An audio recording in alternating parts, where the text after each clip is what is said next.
Welcome to our weekly Q&A. Today we are going over Season 4, Episode 3. I'm joined again this week by Amy. Welcome back. Hi, guys. Did y'all miss me? No. Thanks. It was Amy's birthday yesterday. Yeah. Say happy birthday in the comments.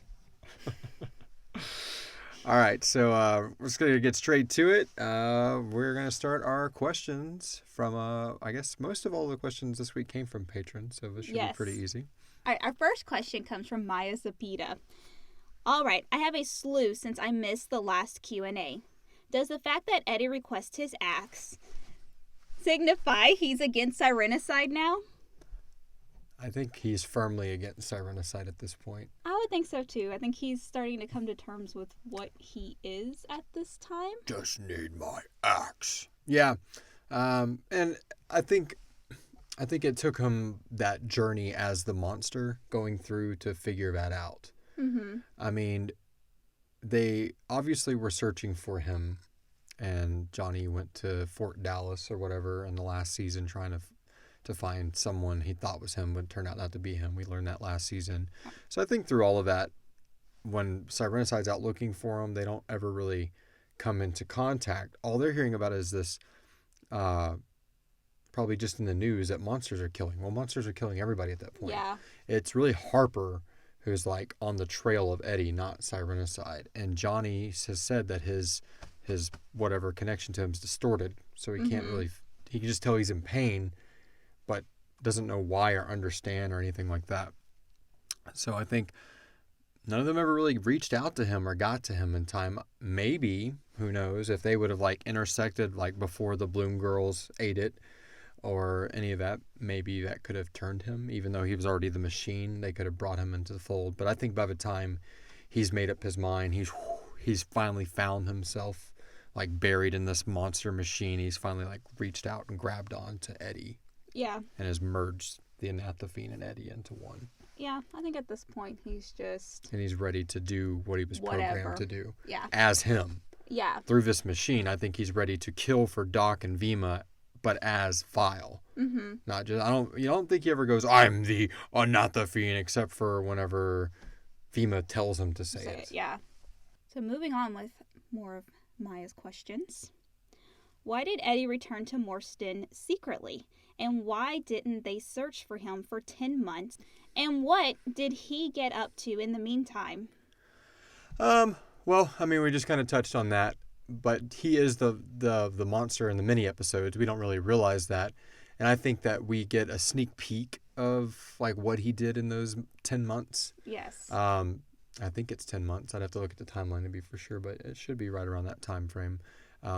I think Sirenicide was looking for him. They just couldn't find him because of the connection issues. Because really, I mean, he was just gone. He wasn't there the morning 447 was unveiled like he should have been, and it pissed Johnny off. And then I think you get angry that somebody wasn't there like they were supposed to be a part of your group, and then it fades into, okay, well, where's he at? Okay, where's he at?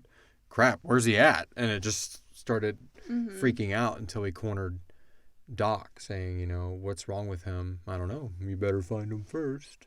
When lo and behold, obviously they had him the whole time. Well, I think at that point he was missing from them too. Well, yeah, but I mean, it's like when they meet in the snow, Doc's just playing the card like, I don't know. Wasn't us. Why did he return secretly? I don't think he ever left Morston. I don't think he did either. No. I don't think he was evading anybody. I think Vima and Doc firmly knew where he was the whole time. They just didn't care. They were letting him soak or whatever, and when he'll come when he's ready. Because I think at any time they could have tracked him down, chained him up, and drug him back to the hive if they really, really wanted to. I don't think they cared that he was out killing the Bloom girls or hanging out on Hughes Road, because at that point, tons of Acolyte monsters are killing everybody, so really, who cares? All right, so this one's also from Maya. Johnny has picked up a few lost souls with not so great past, scarred them, and has been working with them for a long time now. Why start second guessing himself now? So we're going to learn a lot more about Johnny this season, so I can't go into too much, but it's not too far away. But I think realizing that was Delia Mm-hmm. from the story he heard, which we heard last season.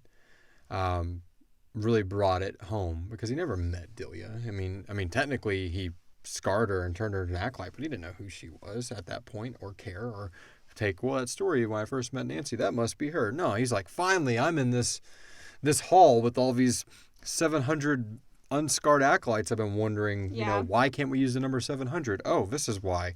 Scar, scar, scar, go to work. And he's like, fine, I don't care. Let's just keep going. Let's do the mission. He was like heavily ingrained in Doc's ideology at that moment.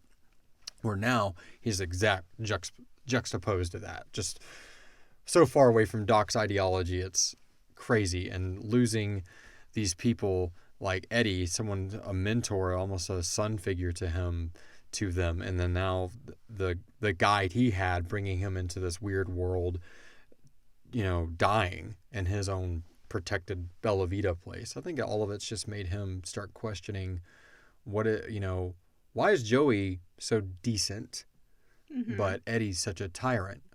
Well, why did Nancy lose to this synth that she's killed a ton just like her, but lost to this one? Starts realizing it's, oh crap, some of these people I really shouldn't have done this to, like given them this opportunity, and it's weighing on them. It's tearing them up. So I think it's moved past like the Sirenicide like mission and what he needs to do, and these people are by himself, like by his side now, to it being more of what are we actually doing in the long run? Do these people actually deserve what they have been given? Like if the anathema wasn't approaching, I think he would start purging them. I do too. I think that he would start, especially after meeting Laughlin and Malik and all that. I think that he would realize, I can actually start using maybe some of the stuff I have for good versus what I thought was the right way. Because Sirenicide's ideology wasn't too far from Doc's. It was just a little bit morally more grounded than Doc's. Because Doc's is all about serving him, where Johnny is about protecting everything before the anathema hits. So our next question is kind of from two different people.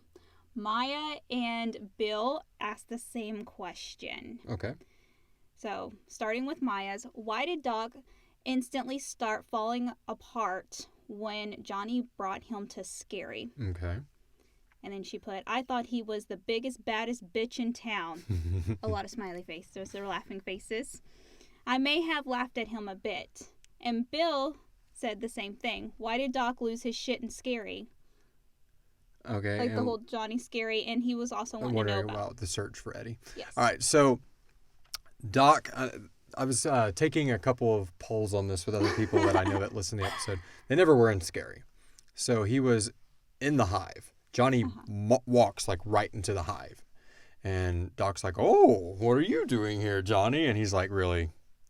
Yeah. You knew I was coming. You knew I walked through. That's the only reason I'm even standing here. They didn't just slaughter me through the door. So, because I still think even in this moment, Doc's ultimate goal is to get Johnny back underneath him and using him, because that's what he's always wanted. Mm-hmm. But last season, Johnny told Doc, I can exist in Scary. And Doc was that's not possible. We can look into there. We can pull things out of there. It's like a toolbox that we can use. Mm-hmm. How can you exist within this other realm? You're not from there. You're not a resurgent. And you're not a resurgent. You never died. And he's like, well, like, what are you? And Johnny's like, I'm something scarier. And that's where we kind of left it ambiguous. Well, in this episode, he proves it to him. Because Doc is literally like, you know what? Screw you. I don't need you anymore. This is all going to be mine anyway. Time to eat it. And right when he goes to attack Johnny, he reaches out and grabs him, and Johnny fades into Scary. And that shreds Doc's hand, because Doc's already falling apart. His body is like... He's weak. We talked about that. I see the cracks in your shell are starting to show. He's like, picked him up in Korea. Yeah, it's probably time for a new one. But the Scary portal just like shreds Doc's hand, trying to grasp Johnny as Johnny just escapes into another world. And that's when Theobald opens the door and is like, the Anathofiend's coming, and the flesh is falling off your hand. And he's like... I don't even think Doc realized it at that moment. He was just so like, impossible. How can this damn guy do this, but I can't? I'm the powerful one. Yeah. And I think it's just throwing him from a trip. But that's why Big Bad lost his shit. because he's seeing something in front of him that he didn't think was possible. And that him himself can't do. Yeah, but they were in the central hive the whole time, never in Scary. Yeah. But that can get confusing because we use that sound effect a lot to signify coming in and out of Scary, the little portal sound. We do. The next question comes from Desdemona. Will there be any more stories about the 700s? Yes, just not in this season. Just not in this season. Who else has Doc been hiding people from? The 700s is going to be an amazing, like, a bunch of self-contained stories. Because, I mean, really, Delia's story is self-contained. Yeah. I mean, she kills Nancy, but the only reason we know about all this is because of the Great Fire of New Aurelius from Season 3, Episode 11. So if you go back and re-listen to that episode and then re-listen to what Johnny tells Emmett, it really connects, like, full circle. Yeah, it does. But yeah, if she's 701, God, who knows how many more people Doc talks about that he had people already in Dietz Manor and things like that. So if Doc got said aristocratic judge on his side, maybe Judge was like, I'll help you out, but I want to get rid of my brother so I can get the rest of our inheritance or something. Maybe Doc's like, okay, cool, click. I'll put him over here, not make him a monster for now until I can figure out what else to do. It's like his closet full of secrets to keep his little underground empire running. So I thought that was kind of cool to bring that out. It's like blackmail. Yeah. Yeah, I mean, imagine if Nancy would have stumbled in there and saw Delia's corpse after Nancy's like, here, take this, go sell it. Go start. It's like the one good deed she did in the midst of all that awfulness. And Doc's just got it hanging out, tacked on a wall, waiting to... Doc's not a good guy. No, not at all. Our next question comes from Brandon Greer. We know that Rima and Theobald are vampires, but where are all the others? Are they lethargic due to being safe from the anathema? Or are they already lurking in the shadows, ready to do something horrid in Morstan? So, we haven't touched a whole lot on vampire lore in this universe as far as the story. We do know they exist, but we know that there are multiple types of vampires, but we're not exactly sure how they're made, and we're gonna talk a lot more about that in this season. So I don't want to spoil too much of that. Just keep an eye out for Uther Grimley and Sean Irish, whoever the hell those people are, and whatever that means. So we'll leave it at that. I would say the vampires are lurking in the shadows of Morstan, but they're not ready for the anathema. They're just doing their thing. I mean, like Rima was outside the club, in like mini episode 2, just grabbing some dinner. Yeah, just existing the way they always have. But I will say Rima and Theobald are 2 different types of vampires. And we'll leave it at that. Intrigue. So this question comes from Alberto de Jesus. I love all the names for all the different cities and states. How did you come up with those, and could we get some more? That's one of the funnest parts of writing a script. That's because we got to sit down in a script and decide, where's it going to take place, how's it going to go down, and those kind of things. And curating things like San Dio for San Antonio, and creating Morstan, which is Moreton, Dead Town, Texas. So San Antonio, San Dio, the devil, those kind of things. But yeah, I mean, we just go through and we make sure that major states, major countries, and continents stay the same. That way it feels familiar. Like, this is Texas, this is Canada, this is New York. But then when you get into, like, the intricate parts of cities and rivers and creeks and towns, we want it to become our own world at that point. But yeah, there's going to be a lot more on the horizon that you'll hear about. There's already a ton that we've already chronicled. Yes. But yeah, you can always be on the lookout for us taking some town and some town's history, and like New Orleans is New Aurelius, and twisting it to be our own. We still made the Great Fire of New Orleans happen in 1834, like it happened in real life. We just made Nancy responsible for it.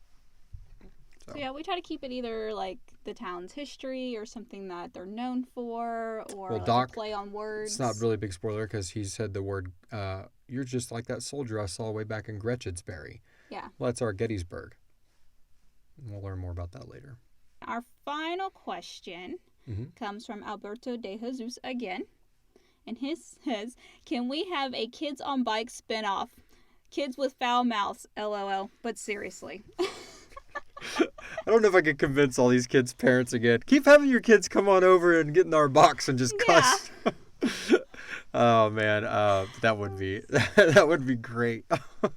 Just them riding along. These fucking machine monsters. Yeah. I mean, why can't we get some goddamn? See it through the world of children. Well, that's all the time we have for questions today. Please like and subscribe and share this video and help get our live Q&As out there to everybody. And hopefully it'll drum up some interest to listen to our shows. And again, just thank you so much for asking questions and being a part of what we're creating. And we got an amazing rest of season 4 coming to you. We're excited. Yeah, we're just 2 days out from season 4, episode 4, Bipartisan Agreement. 4-4. Bye. Bye, guys. All elements of Sirenicide are copyright 2019 by Atrium Dynamics.